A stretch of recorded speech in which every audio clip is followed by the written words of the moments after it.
আমি চলে যাই। ও দিদি কি করবো গো দিদি? না আমার তোমার মা তো রেডি আছে। না ও বাচ্চা স্কুল নেবে, স্কুল হয়ে গেছে, 2 মিনিট দাঁড়াও।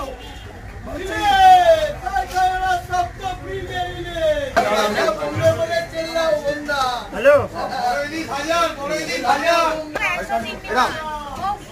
এরম দিতে তোমাকে